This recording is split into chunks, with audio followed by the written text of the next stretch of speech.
नमस्कार। तीन खबर सबकी नजर में आप सभी दर्शकों का हार्दिक स्वागत है। मैं हूं आपके साथ श्वेता शर्मा और चलिए बात करेंगे तीन खबरों की जो हम चर्चा करेंगे। सबसे पहली खबर हम आपको बताएंगे इजराइल और ईरान के बीच युद्ध से जुड़ी है। दोनों देशों के बीच जंग की आहट से दुनिया अब फिर से तीसरे विश्व युद्ध के मुहाने पर खड़ी हो गई। आखिरकार पहले इजराइल ने क्यों किया ईरान पर हमला, क्या ईरान का साथ देगा रूस और चीन, इस मुद्दे पर हम खासतौर से चर्चा भी करेंगे। दूसरी खबर हम आपको बताएंगे मध्य प्रदेश से है, जहां खराब बसों के कारण यात्रियों की मुश्किलें कह सकते हैं एक बार बढ़ चुकी हैं और कुछ बसें तो ऐसी हैं जो कागजों में चल रही हैं।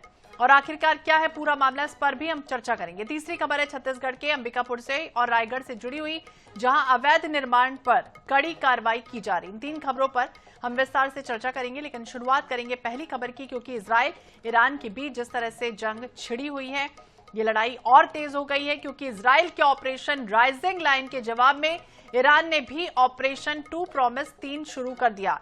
इसके तहत उसने तेल अवीव और यरूशलेम पर देर रात जबरदस्त मिसाइल अटैक किया और ईरान ने इजराइल पर 150 मिसाइलें भी दागी। और यही नहीं, इजराइल पर लेबनान और जॉर्डन की तरफ से भी हमला किया गया। इसके बाद इजराइल ने दोबारा ईरान पर एयर स्ट्राइक शुरू भी कर दी है। तेल अवीव में रात में धमाके सुनाई दिए, धुएं का गुबार छाया रहा। हालांकि इजराइल ने एयर डिफेंस सिस्टम से ज्यादातर मिसाइलों को मार गिराने का दावा भी किया है। यह भी आपको बता दें कि इजरायली डिफेंस फोर्स ने गुरुवार तड़के ईरान के सैन्य और परमाणु ठिकानों को टारगेट किया, जिसमें ईरान को भारी नुकसान उठाना पड़ा। दावा तो यह भी कह रहा है कि करीब 6 परमाणु वैज्ञानिक और 20 सैन्य कमांडर मारे गए हैं। ईरान में 100 से ज्यादा लोगों की मौत होने की भी पुष्टि हुई है और दोनों देशों के बीच जंग लगातार जारी है। तो यह अहम खबर आपको बता दें, जहां इजराइल ईरान में 8 घंटे और भीषण युद्ध लड़ाई कह सकते हैं, जब इजराइल ने परमाणु ठिकानों पर भी हमला बोला है और जवाब में ईरान भी पीछे नहीं है, यानी 150 मिसाइलें भी दागी गई हैं।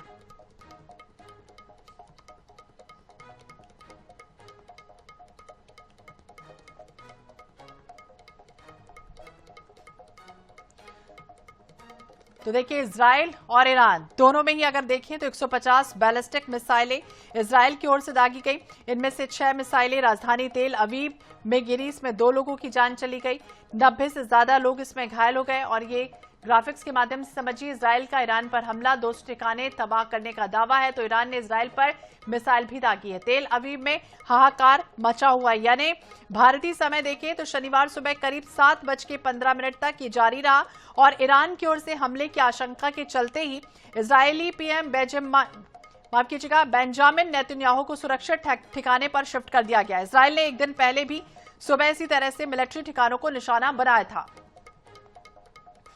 और ज्यादा जानकारी के लिए और बातचीत करेंगे डॉक्टर ब्रह्मदीप अलूने जी हमारे साथ जुड़ के हैं, विदेश मामलों की जानकारी। बहुत बहुत स्वागत है अलूने जी आपका INS 24/7 पर। और जिस तरह से इजराइल ईरान में भीषण युद्ध छिड़ा, हम कह सकते हैं लगातार एक दूसरे पर जवाबी कार्रवाई भी हो रही है, क्या समझे कि आखिरकार अब क्या होने वाला है इस पे? श्वेता जी, देखिए, इजराइल ने जिस विध्वंसक तरीके से हमला किया है और जो उच्च दर्जे के अधिकारी हैं, सैन्य अधिकारी, उनको निशाना बनाया है, तो यह बहुत ही अविश्वसनीय और अभूतपूर्व हमला है, जिसमें लगभग ईरान का परमाणु ढांचा जो है उसको नष्ट कर दिया गया है या उसको बहुत नुकसान हुआ है। तो इसके बाद ईरान के पक्ष में रूस के बयान आए हैं, जो ईरान के पक्ष में चीन के बयान आए हैं, ईरान के पक्ष में पाकिस्तान के बयान आए।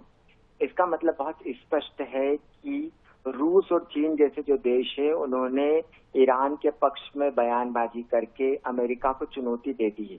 अब ऐसे में क्या ये जो देश है, चीन और रूस जैसे जो देश हैं, वो ईरान के साथ सैन्य कार्रवाई में भाग लेते हैं?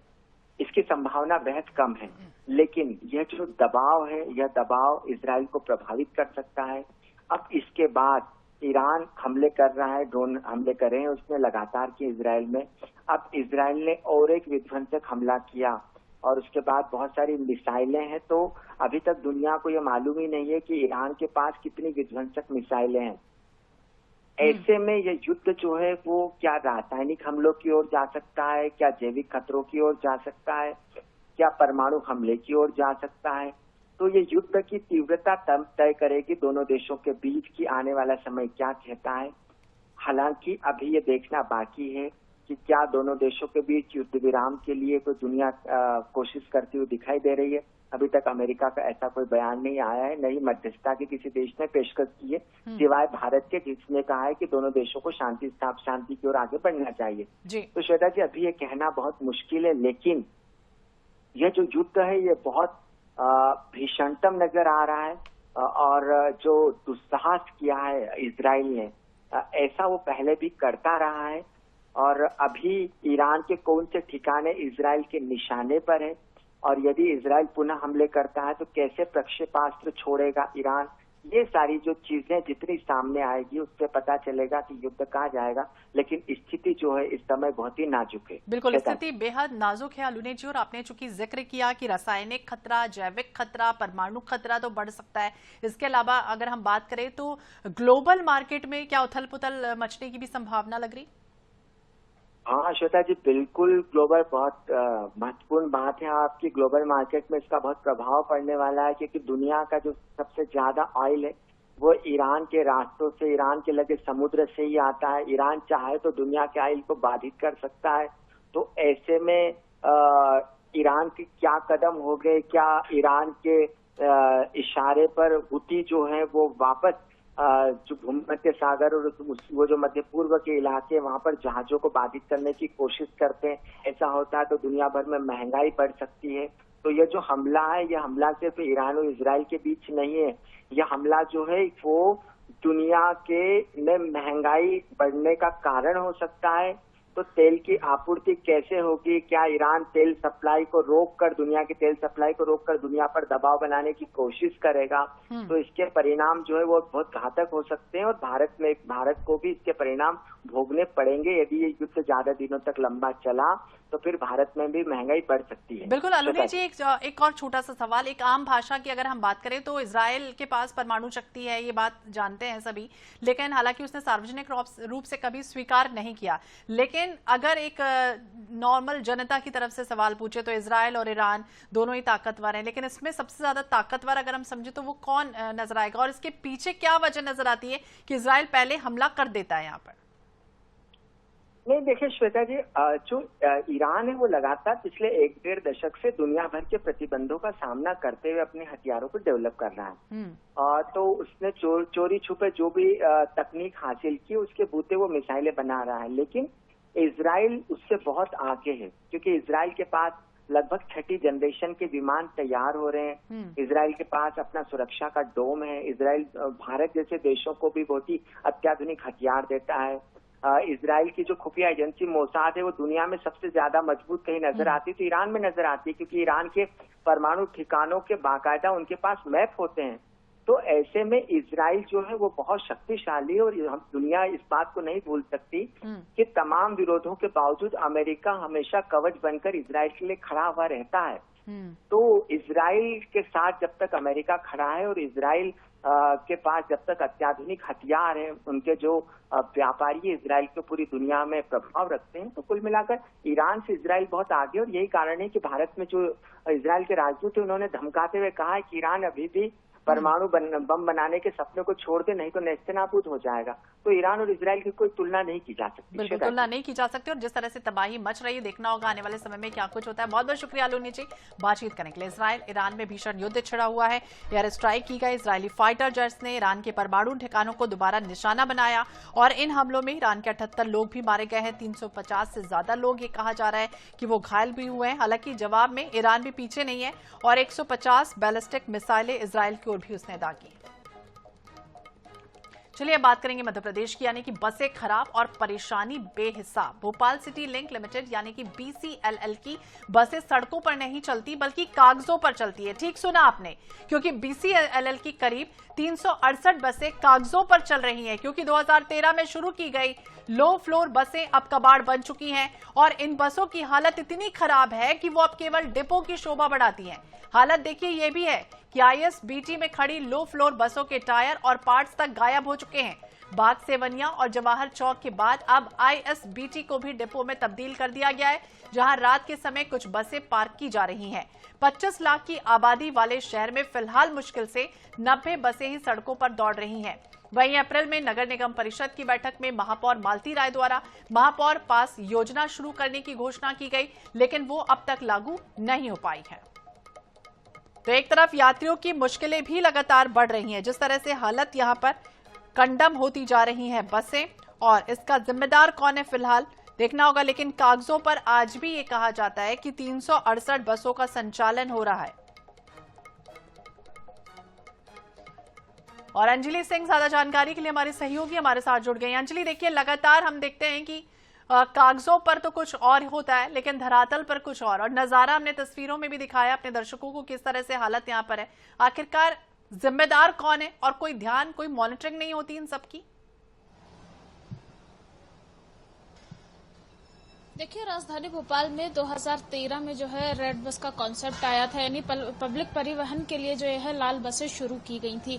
लेकिन पिछले 2 से 3 सालों से देख रहे हैं लगातार बस की जो है संख्या में कमी देखी जा रही है। बहुत कम बसें हैं जो अब रूट पे चल रही हैं। हालात अब ये बन चुके हैं कि इससे पहले जब बाग सेवनिया और जो नेहरू नगर डिपो था वहां वो डिपो पे बसें खड़ी होती, लेकिन आज आप तस्वीरें देख सकते हैं बिल्कुल जो ISBT है यहाँ पर भी ये लाल बसों की हालत जो है खराब हो चुकी है, बिल्कुल कबाड़ बन चुकी हैं। जो ये वही बसें हैं जो यात्रियों को ले जाती थी, सफर करती थी, राजधानी भोपाल की अलग अलग सड़कों पर दौड़ती थी। लेकिन आज इनकी ही तबीयत खराब है, इनकी ही खस्ता हाल आप देख सकते हैं कि बसें जो है उनके पार्ट्स गायब हो चुके हैं, उनके टायर गायब हो चुके हैं। बहुत सारी चीजें ऐसी हैं कि बस जो है अब बिल्कुल चलने लायक नहीं बची है। सवाल वही उठता है कि राजधानी भोपाल में आखिर ये बसों के पहिए क्यों थम गए हैं। आपको बता दूं कि जो टिकट कलेक्शन वेंडरिंग कंपनी जो होती है वो कहीं ना कहीं उनका जो कॉन्ट्रैक्ट है खत्म हो गया था, लेकिन उसके बाद कई बार आवेदन निकाले गए, विज्ञापन निकाले गए, लेकिन कोई भी कंपनी जो है इसमें वापस नहीं आने चाहती थी। वहीं अगर बात करें माँ एसोसिएशन जो कंपनी है इससे पहले जो इसका काम कर रही थी उसने फिर से जो है BCLL और उनके बीच में जो है फिलहाल लड़ाई चल रही है, हाईकोर्ट में उनका मामला चल रहा है, जिसके चलते कई बसें जो है यहाँ पर नहीं चल रही हैं। राजधानी भोपाल में सिर्फ ऐसी 150 बसें हैं जो बिल्कुल ही पिछले 2 से 3 सालों से नहीं चल रहे। वास्तविकता यह है कि अगर बात करें पेपरों की जो कागजी कार्रवाई होती है उसकी बात करें तो 368 बसें जो है चलती हुई बताई जा रही कि राजधानी भोपाल के अलग अलग रूटों पर जो है अभी भी चल रही। लेकिन 25 लाख की आबादी वाला शहर, जैसा कि अभी आपने बताया, उस पर फिलहाल 90 बसें जो है दौड़ रही हैं। इससे पहले जब नगर परिषद की बैठक हुई थी उसमें सवाल उठा था, तो उसके बाद कहीं ना कहीं जो महापौर मालती राय हैं, जो महापौर बस सेवा जो शुरू से चली आ रही है जिसमें एक कार्ड दिया जाता है, उसके तहत जो स्टूडेंट वर्ग के लोग हैं जो प्रतिदिन बस से ट्रेवल करते हैं, तो वो पास बंद हो गया था, उसको कहीं ना कहीं चालू करने की बात कही थी। लेकिन अप्रैल बीत जाने के बाद, मई जून बीत जाने के बाद अभी भी जो है सेवा अभी तक शुरू नहीं की गई है। अगर आप बात करें BCLL के अंतर्गत 4 निजी कंपनियां आती हैं, उसमें माँ एसोसिएशन है, श्री दुर्गाबा है, आई मोबिलिटी है और AP मोटर्स जो है शहर में बसों का जो है संचालन करती है, जिसमें पहले जब संचालन होता था तो 1.5 लाख से ज्यादा यात्री जो है प्रतिदिन यात्रा करते थे। लेकिन अब 20,000 यात्री ही हैं जो सफर कर रहे हैं। जितनी भी रूट हैं अलग अलग 24 रूट पे जो पहले बसें चलाई जाती थी, लेकिन अब जो है बहुत कम रूट हो गए हैं, बहुत कम जो है बसें चलाई जा रही हैं। लेकिन इसी बीच ऐसी खबरें भी सामने आई थी कि अभी हाल ही में जो उनका मामला चल रहा है, जो माँ एसोसिएशन ग्रुप है जो टिकट कलेक्टर वेंडरिंग वाले जो है, उन्होंने जो है जो पुराना बकाया जो है वो भर दिया है। उसके बाद कहीं ना कहीं फिर से चालू करने की बात कही जा रही है। ऐसा कहा गया कि फिर से वो जो है कंपनी जो है माँ एसोसिएशन उनका जो है, लेकिन जो कमिश्नर है उनसे बातचीत नहीं बनने के कारण कहीं ना कहीं बसें जो है अभी भी खड़ी हुई हैं। लेकिन अगर उनका संचालन शुरू भी होता है, लेकिन आप देख सकते हैं कि बसों की हालत इतनी खस्ता है, वो चलने लायक ही नहीं बची है। ऐसे में सवाल ये उठता है कि बसों का संचालन कैसे होगा, यात्रियों को राहत कैसे मिलेगी, क्योंकि जब भी रास्तों पर निकले तो एक और बड़ी समस्या जो पब्लिक ट्रांसपोर्ट बन चुकी है, अगर लोगों को बसें नहीं मिलती हैं तो निजी वाहनों का सहारा लेते हैं या फिर इलेक्ट्रिक दिनों राजधानी भोपाल में देखने को मिले, जिसकी वजह से कहीं ना कहीं ट्रैफिक पे भी ज्यादा दबाव जो है देखने को मिला। हालांकि उसको लेकर भी प्रशासन ने एक नया तरीका खोजा है। उनके लिए भी जिस रूट पे रेड बस नहीं चलती उनके लिए भी अलग से प्लान बनाया जा रहा है। बिल्कुल, प्लानिंग तो कई बना ली जाती है लेकिन जमीनी हालात, हकीकत कुछ और ही दिखते हैं। धरातल पर जो हालात है वो हम देख भी पा रहे हैं कि हाल ही में बैठक भी हुई थी नगर निगम परिषद की, महापौर पास योजना बनाई जाती है लेकिन उसकी धज्जियां किस तरह से उड़ रही, ना ही कोई पास उसके लिए चालू किया गया। और 25 लाख आबादी वाला शहर, 90 बसें, कई सवाल है। बहुत बहुत शुक्रिया अंजलि जानकारी के लिए और बातचीत करने के लिए।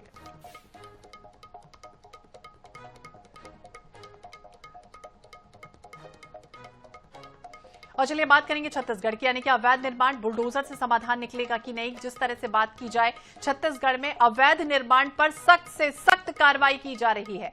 अंबिकापुर और रायगढ़ में आज प्रशासन ने अवैध निर्माण पर बुलडोजर चलाया है।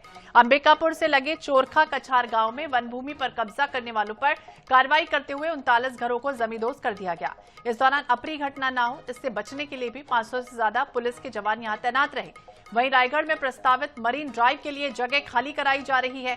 अवैध निर्माण को हटाने के लिए 24 से ज्यादा लोगों को नोटिस जारी कर दिया गया। शनिवार को यानी कि आज निगम की टीम दल बल के साथ अतिक्रमण हटाने पहुंची और इसी दौरान रहवासियों ने पुलिसकर्मियों के साथ झूमा झटकी की। झूमा झटकी करने वालों को पुलिस ने हिरासत में लिया। ये भी आपको बता दें कि रहवासियों ने बकायदा नोटिस मिला, उसके बाद कलेक्टर बंगले का घेराव किया। इधर पूरे मामले को लेकर डिप्टी सीएम अरुण साव ने भी कहा कि सरकारी जमीनों पर कब्जा करने वालों पर कार्रवाई हो रही है। नोटिस देने के बाद भी अगर कब्जा खुद से नहीं हटाया जाता है तो प्रशासन तो कार्रवाई करेगी। अतिक्रमण से आम लोगों को समस्याएं होती हैं, इसलिए हटाना जरूरी होता है।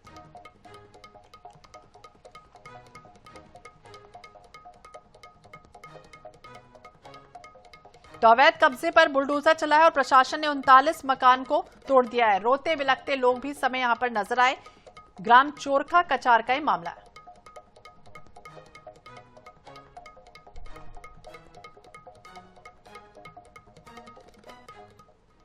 चोरखा कछार अंबिकापुर का यह नज़ारा है। यहाँ पर आप देख सकते हैं कि यहाँ पर बुलडोजर की कार्यवाही की जा रही है। कई जेसीबी मशीनें लगाए गए हैं और लगभग 41 से 42 जो यहाँ पर वन भूमि के प्लाट पे जो निर्माण हुआ था घरों का, उसे तोड़ा जा रहा है। बताया जा रहा है कि लगभग 500 से अधिक पुलिसकर्मी की यहाँ पर मौजूदगी है, तैनाती की गई है। आप पीछे का भी नज़ारा देख सकते हैं कि किस प्रकार से जो वन विभाग और जो पुलिस के विभाग के जो कर्मचारी हैं वो यहाँ पर ड्यूटी कर रहे हैं। साथ ही जो यहाँ पर लोग रहते थे वो अपना सामान लेकर यहाँ पर बाहर उनका सामान निकाल दिया गया है।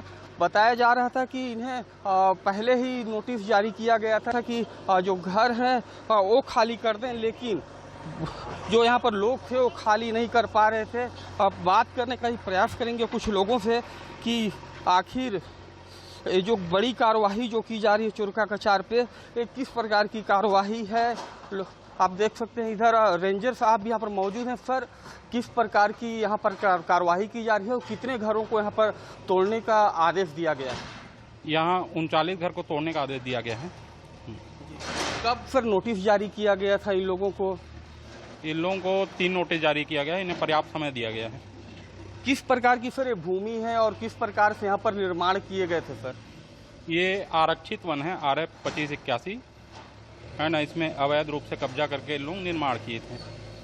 तो देख सकते हैं जो लोग हैं वो अवैध रूप से यहाँ पर जो है कब्जा करके निर्माण किए थे। जो यहाँ पर जो घर है वो तोड़े जा रहे हैं। साथ ही बताया जा रहा है कि 3 नोटिस जो यहाँ पर लोग थे उन्हें पहले ही जारी कर दिया गया था और उसके बाद अब घर तोड़ने की जो कार्यवाही है वो यहाँ पर जारी है। लगभग 39 घरों को नोटिस जारी किया गया था। 39 घरों को तोड़ने की यहाँ पर फिलहाल कार्यवाही की जा रही है। संतोष कश्यप, INS 24x7 अंबिकापुर। सरकारी जमीनों पर अवैध रूप से जिस किसी का भी कब्जा होगा, शासन नियमानुसार उन्हें नोटिस देती है, अवसर देती है और अवसर देने के बाद भी कोई अतिक्रमण न हटाए तो प्रशासन के पास कोई और तरीका नहीं होता है। वास्तव में अतिक्रमणों के कारण हम सबने देखा है कैसे तकलीफ होती है लोगों को, आम लोगों को तकलीफ होती है और इसलिए जहां पर भी ऐसी आवश्यकता महसूस होती है अतिक्रमण हटाने की, प्रशासन नियमानुसार कार्यवाही करती है। और इसी विषय पर ज्यादा जानकारी के लिए बात करेंगे रायगढ़ से हमारे सहयोगी अमित गुप्ता हमारे साथ जुड़ गए। हमें देखिए, लगातार हमने देखा है कि कार्रवाई चल रही है। आज सुबह से 20 मकानों को पहले तोड़ा गया था और अब ये कहा जा रहा था कि इसके बाद और जो मकान है वो इसकी जद में आएंगे। हालांकि डिप्टी सीएम ये भी कह रहे हैं कि शासन तो नियमानुसार कार्रवाई करता है, अगर कोई नहीं मानता है तो फिर तो कार्रवाई जायज है। अभी कितने मकानों को तोड़ दिया गया और कितने मकान अभी और तोड़े जा रहे हैं? देखिए, नगर निगम द्वारा 295 लोगों को नोटिस जारी किया था, लेकिन अभी 2 दर्जन से अधिक लोगों को मकान खाली करने के लिए नोटिस जारी किया था तोड़ने के लिए। और ये मेरी नेब का जो पाथवे बन रहा है उसके लेकर ये कार्रवाई की जा रही है। हालांकि मोहल्ले वासी नाराज होकर ओपी बंगले का घेराव करने गए थे और कांग्रेस के कार्यकर्ता भी वहां मौके पहुंचे हुए थे। नगर निगम समझाइश के द्वारा भी मान गए हैं। मान गए, लेकिन इसके पहले की वो तस्वीरें भी लगातार सामने आ रही थी जब महिलाएं लगातार विरोध कर रही थी और पुलिस के साथ झूमाझटकी भी हुई थी। देखिए, निश्चित तौर से जिसका घर के हसीना टूटता है तकलीफ तो होती है, इसलिए सब महिलाएं एकदम नाराज है, घर टूटने के लिए विरोध कर रहे हैं। हालांकि निगम द्वारा उनको मकान महाविहार में उनके लिए सबके लिए मकान बनाया गया है, लेकिन ये जो प्रभावित महिलाएं हैं ये लोग वहां जाना नहीं चाह रहे हैं। अब इस पूरे मामले को लेकर क्या अपडेट सामने आया? क्या जो रहवासी हैं वो अब मान गए हैं, शांत हो चुका है माहौल, या अभी और तोड़ा जाएगा तो फिर और अप्रिय घटना ना हो इसके लिए क्या कुछ व्यवस्थाएं की गई हैं? देखिए, निगम द्वारा इनको बार बार इन लोगों के नोटिस दिया गया था। इनको पहले भी मनाया गया था कि इनके लिए जितने प्रभावित हैं 294 लोग, उनके लिए घर पहले से ही बनाया गया है और अभी निगम के समझाइश के बाद ये लोग भी शांत हैं। बहुत बहुत शुक्रिया अमित जानकारी के लिए और बातचीत करने के लिए। तो रायगढ़ हो या फिर अंबिकापुर हो, लगातार इस तरह की कार्रवाई चली। और चलिए एक और अपडेट आपको बताते, इंदौर से एक अहम खबर बताते। राजा रघुवंशी हत्याकांड मामले से जुड़ा ये अपडेट है जब आरोपी सोनम और राज की एक और तस्वीर सामने आई है। सोनम तस्वीर में राज के साथ बेहद खुश दिखाई दी। लगातार सोनम और राज की फोटो अब सामने आ रही है। अहम खबर आपको बता दें कि बाद कई अपडेट, कई खुलासे अब तक हो चुके। राजा रघुवंशी मर्डर केस से जुड़ा ये पूरा मामला। और देखिए तस्वीर जिसमें सोनम रघुवंशी के साथ ये राज है, राज कुशवाहा है, जिसके साथ ये बेहद खुश भी नजर आ रही है। इसके पहले भी कई तस्वीरें हमने आपको दिखाई थी, उसमें भी लगातार ये जो सोनम है वो बेहद खुश नजर आ रही है। इंदौर के राजा रघुवंशी हत्याकांड है जिसमें कई खुलासे लगातार हो रहे हैं। मेघालय में पति राजा की हत्या करने के बाद सोनम इंदौर पहुंची थी। हाल ही में ये भी जानकारी मिली थी कि वो देवास में रुकी थी और कई खुलासे और कई फोटोज वीडियो अब तक सामने आ चुके हैं। उनकी शादी को के भी कई वीडियोस अब तक सामने आ चुके हैं। कई प्लान ऐसे तैयार किए गए थे उसको मारने के लिए, ये भी जानकारी हाथ लगी है। तो राजा रघुवंशी हत्याकांड जिसमें नित्य नए रोज खुलासे हो रहे हैं। हालांकि एसआईटी राज कुशवाहा और सोनम रघुवंशी से लगातार पूछताछ कर रही है। पूछताछ में कई बातें भी सामने आ रही कि आखिरकार कई तरह के प्लान तैयार किए गए थे कि अगर पहला प्लान ए सक्सेस नहीं होता है तो फिर बी प्लान भी तैयार था, इसके बाद सी प्लान भी तैयार था और कई ऐसे प्लान बनाए गए थे। लगातार इस केस की परतें एक के बाद एक कई तरह से खुलती हुई नजर आ रही है। और अब देखिए ये तस्वीर सिर्फ और सिर्फ INH 24/7 के पास ही, जिसमें बेहद खुश दिख रही है सोनम रघुवंशी।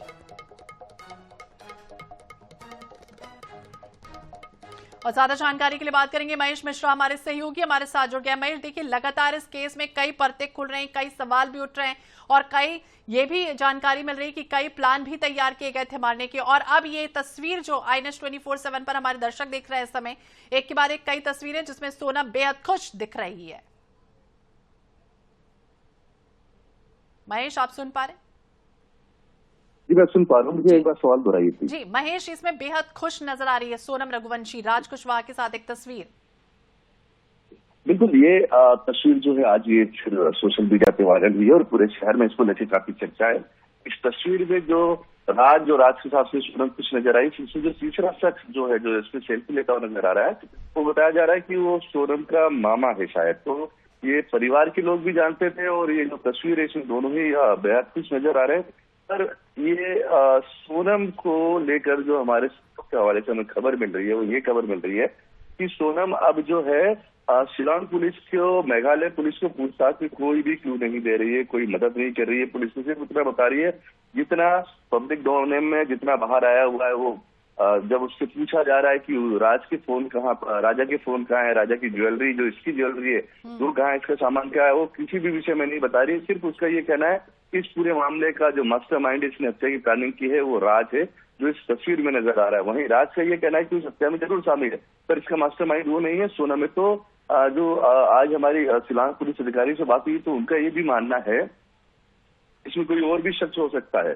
बहुत महत्वपूर्ण बात है कि उन्होंने इस बात से इनकार नहीं किया। उनका ये कहना है कि इसमें कोई और भी, कुछ लोग और भी हो सकते हैं जिनको सोनम बचाने की कोशिश कर रही है। वो बिल्कुल ठंडे दिमाग से पुलिस से बात कर रही है, सिर्फ उन्हीं सवालों को जवाब दे रही है जो जवाब उसको लगता है कि देने चाहिए। पर वो पुलिस की सहायता हो जिन सवालों के जिन सवालों से पुलिस को कोई क्लू मिल पाया उसके जवाब बिल्कुल नहीं दे रही है। वहीं पर वो पूरा का पूरा आरोप जो है इस राजा पे मढ़ रही है, जो राज पे मढ़ रही है, जो इस फोटो में बड़ा खुश नजर आ रहा है, और वहीं पुलिस कस्टडी में ये खुश नजर आता हुआ जो राज है ये सोनम के ऊपर आरोप मढ़ रहा है। महेश, अब एक के बाद एक कई खुलासे हो रहे, कई फोटोज वीडियो भी सामने आ रहे, देखना होगा क्या कुछ होता है। बहुत बहुत शुक्रिया जानकारी के लिए। और इसी के साथ इस बुलेटिन में फिलहाल इतना ही। बाकी अपडेट्स के लिए आप देखते रहिए INH 24/7। नमस्कार।